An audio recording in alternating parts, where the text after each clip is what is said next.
दिव्यांग कला केंद्रात यंदा दरवर्षीप्रमाणे विशेष मुलांनी बाप्पाचं झाड या उपक्रमाअंतर्गत गणेशोत्सव साजरा केलाय।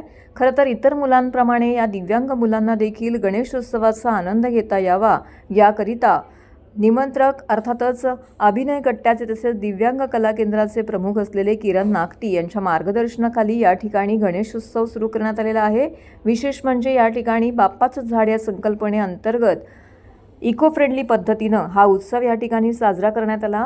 मुलांनी या ठिकाणी एकत्रित येऊन इको फ्रेंडली अशा गणपती बाप्पाच्या मूर्तीचं पूजन केलंय। शाडू मातीपासून ही मूर्ती या ठिकाणी बनवण्यात आली होती। या मूर्तीचं विधिवत पूजा अर्चा करण्यात आली। त्यानंतर सागर संगीत असे या ठिकाणी या मूर्तीला नैवेद्य देखील अर्पण करण्यात आले। त्यानंतर समस्त दिव्यांग कला केंद्रातील मुलांनी त्यांच्या पालकांनी आणि शिक्षक वर्गांनी एकत्र येऊन या ठिकाणी पारंपरिक नृत्य देखील सादर केले। या पारंपरिक नृत्य अंतर्गत गणेशाची भक्ती देखील करण्यात आली। यावेळी या दिव्यांग मुलांच्या चेहऱ्यावरील आनंद हा नक्कीच उल्लेखनीय असा होता। या उपक्रमामध्ये या ठिकाणी आयोजक किरण नागती तसेच त्यांच्या मिसेस संध्या नागती या देखील स्वतः सहभागी झाल्या होत्या। मुलांनी अत्यंत भक्तिभावाने या ठिकाणी या बाप्पाची पूजा अर्चा केली। त्यानंतर षोडोपचाराने विधिवत या ठिकाणी बाप्पाच्या मूर्तीचं इको फ्रेंडली पद्धतीनं विसर्जन देखील करण्यात आलं। तर इतर मुलांप्रमाणे या मुलांना देखील या उत्सवाचा आनंद घेता यावा, त्याचबरोबर सगळ्यांना सुख समृद्धी लाभो आणि या मुलांना देखील आणखीन बुद्धी मिळो अशी प्रार्थना या ठिकाणी बाप्पाच्या चरणी आयोजक किरण नागती यांनी केलेली आहे। बाप्पाचा जयघोष करीत अत्यंत भक्तिमय आणि भावपूर्ण वातावरणामध्ये या ठिकाणी दिव्यांग कला केंद्रामध्ये बाप्पाचं झाड या संकल्पनेअंतर्गतील गणेश उत्सव साजरा करण्यात आलेला आहे।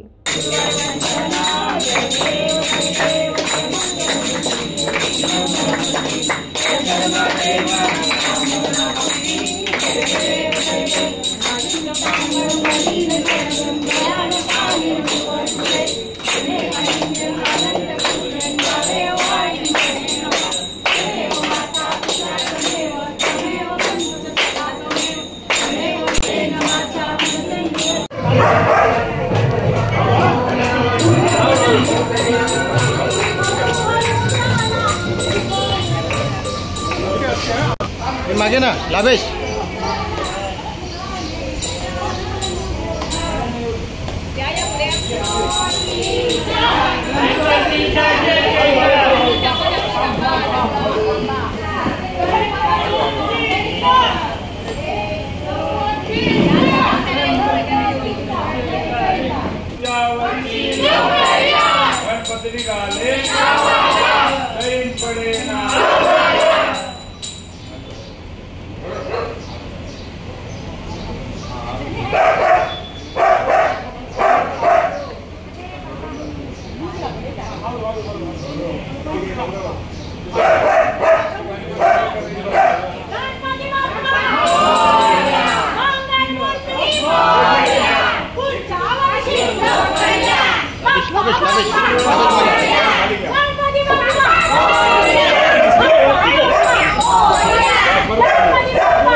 बाप्पाचं विसर्जन आता झालेलं आहे आणि अर्थातच या बाप्पाच्या विसर्जनानंतर बाप्पाचं झाड तयार होणं मला असं वाटतं ही संकल्पना त्या दिव्यांग कला केंद्रातल्या मुलांच्या माध्यमातून राबवली गेली 7 ते 8 वर्ष जाते आणि आम्ही समाजाला संदेश या मुलांच्या माध्यमातून देतोय की वृक्षारोपण फक्त करतो आपण, पण झाडं लावा आणि झाडं जगवा हा संदेश देण्याचा प्रयत्न केलाय।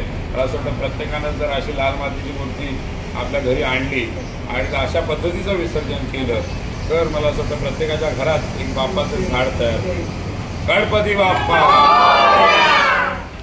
दिव्यांग कला केंद्रामध्ये गेली 8 वर्ष आपण पर्यावरणपूरक गणेशोत्सव साजरा करत असतो आणि ही आमच्या दिव्यांग कला केंद्रातली मुलं या आदल्या दिवशी गणेशोत्सव साजरा करून एक संदेश समाजाला देत असतात की आपण पर्यावरणपूरक गणेशोत्सव साजरा करूया आणि झाडे लावा आणि लावलेली झाडं जगवा हा एक संदेश आपण देत असतो.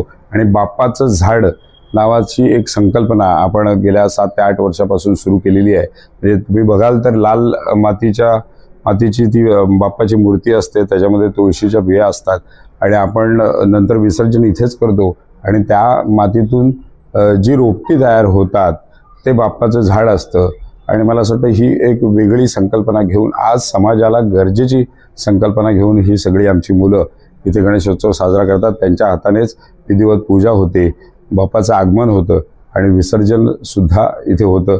त्याच्यामुळे हा गणेशोत्सव हा नेहमीच समाजाला एक संदेश देणारा असतो आणि तो विशेष मुलांच्या माध्यमातून देणारा असतो. त्याच्यामुळे त्याचं एक वेगळं महत्त्व नेहमीच असतं. बाप्पाकडे प्रार्थना एवढीच करू, आमच्या सगळ्या मुलांना अर्थातच सुख समाधान आणि सुदृढ आरोग्य मिळून दे.